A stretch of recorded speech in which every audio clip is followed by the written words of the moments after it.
What is up, guys? I've just finished watching the E3 Microsoft conference, and while it's fresh in my mind, I'm going to give you my thoughts on it. Kind of information overload at the moment. I'm struggling to remember everything, so that's why I got my laptop in front of me, so I'm just going to kind of keep looking down to look at the notes that I did. So to kick it off, they kicked off with the new Metal Gear Solid game, and it looks awesome. Some kittens running around there. The visuals on it are unbelievable. I thought that was outstanding. I like the new direction they're taking the Metal Gear Solid series. I've never been a big fan of the series, but that is intriguing me. I am liking the look of that. So that looked awesome. They announced that they're bringing out a new Xbox 360, a new slimmer, lighter version. That didn't catch me by surprise because I know that noisy cats. I know they're going to keep supporting the 360. Xbox Live Gold members are going to be receiving free games similar to the PlayStation Plus kind of bonuses that you get, so to say. So the first two free games are going to be Assassin's Creed 2 and Halo 3. Not amazing games, but I guess this is kind of Xbox competing with PlayStation Plus.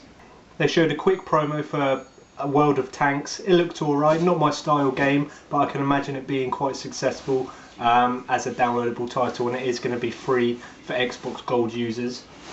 Xbox 360 game Max the Curse of Brotherhood, which is a 2D side-scrolling game. It looks quite good. It looked like a mixture of sort of a happy kind of game such as like Spyro, Crash and all that, but it was mixed in with sort of Limbo. So kind of all those together, like a puzzle action platformer. Looked quite good. Dark Souls 2 was confirmed for Xbox 360. Not a big fan of the series, so again, if you're a fan of that, that's good to hear. And then it was all about Xbox One, and they kicked it off with showing a new game called Rise. I think that's actually called Rise: Son of Rome, and it really did look awesome. The only thing I didn't like about it was that it heavily focused on QuickTime events, and I hope that's not in the full game. I don't know if I'm going to play it or not, though. That's the thing, because I have to admit, I'm a Sony fanboy, so I'm going for PS4. But I did like the look of this game. I am a little bit gutted it's exclusive because it did look so good. I've never seen that style game before, and it looked like really something quite new and really innovative. So props to Microsoft. Noisy cats. Props to Microsoft. Props to Microsoft for that, because that really did look awesome. Something that took me by surprise was Insomniac Games turning up. Of course, they used to be heavily kind of sided with Sony, and now they've jumped ship to Microsoft, and they're bringing out a new game called Sunset Overdrive, which reminded me a little bit of Gotham City Imposters, where it's kind of fast-paced online action shooter. I don't know if it's actually that. We only saw some sort of cutscene clip of the game, but like I said, it looks a bit like Gotham City Imposters to me. Next up was Forza Motorsport 5, and that did look great. The graphics on that were unbelievable. This really did hype me up for next-gen graphics, because even though I'm kind of a PS4 guy, looking at these type of graphics and everything was hyping me up, and seeing the graphics on Forza 5 was unbelievable. That was some of the most realistic graphics I've ever seen. Minecraft is making the jump to Xbox One. I've never really been into that, but I know it's very, very popular, so we could kind of guess that they were going to bring one of the most popular things on the 360 onto the Xbox One. Then we saw a clip of Quantum Break, and that looked really, really good. It looked like a kind of mix between Max Payne, which it should have really, because it's by the developer Remedy, and kind of Deus Ex or something like that. It did look really good. We only saw a cutscene really of it, but yeah, I liked the look of it. So props to Microsoft for getting that exclusive game, because it looks great. Next up, they talked about a game called Project Spark, which in my opinion looks like the Xbox's version of Little Big Planet, where you create levels, you create environments and worlds. Next up, we saw some gameplay of Killer Instinct, which looks like a great one-on-one fighter. I've never heard of the franchise myself, but I knew it was a very popular kind of decision when it came back. But the main point of this demo was to show the Xbox One's upload feature and how easy it is for you to upload gameplay and edit it and commentate on it and everything, and show it to your friends simply by talking through the Kinect sensors. It did look impressive, I admit. It did look very impressive how quickly the Xbox One reacted to your commands, but I don't know, I'm still not convinced on this kind of whole voice command thing, but I have to admit it did look very impressive. My standout moment of the whole Xbox One conference was the announcement of Dead Rising 3. I like the past games. I'm a fan of the games. So I'm sad to see that the next one is an Xbox One exclusive. I thought it looked awesome. It looks much more realistic, much more fun than the past Dead Rising games, and it looks much more kind of bigger, open world, and that's what we want. It looks great. And I just pray one day it comes to PS4, but that's another great exclusive for Xbox One, and again, props to Microsoft.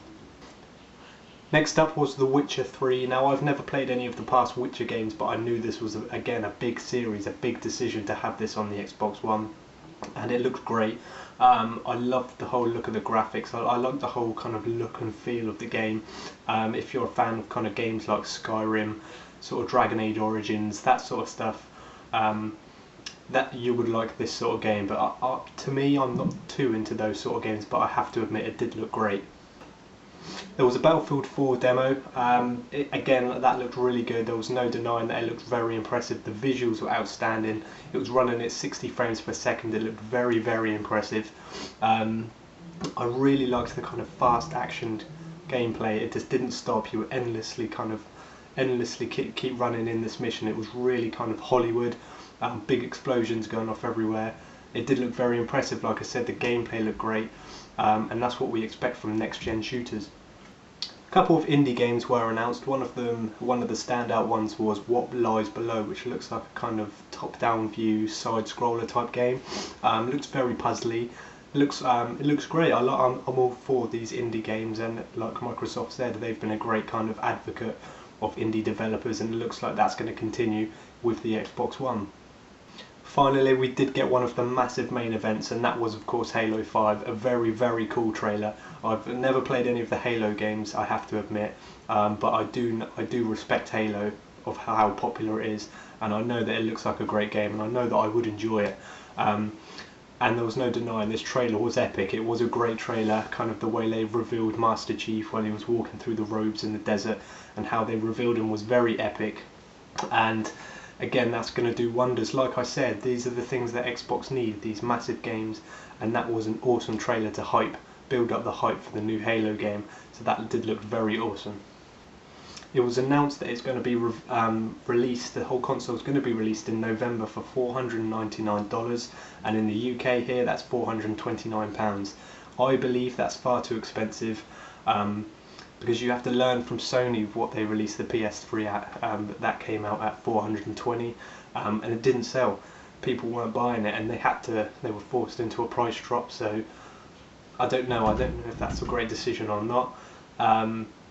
Again, we'll have to compare it to Sony and everything, but as it stands, that's, in my opinion anyway, I don't think that's a great starting price. I think it should be lower. And finally, to close the show, they showed off a very, very impressive looking game called Titanfall, which reminded me a lot of Killzone, but as it went on, it looked much more unique and much more of its own game.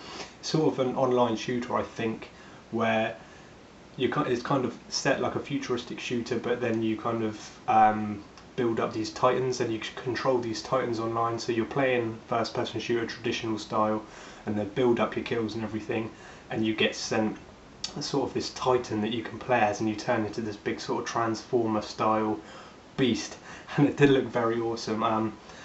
That's one game that if I was to get an Xbox One, I would definitely look into, because that really did impress me.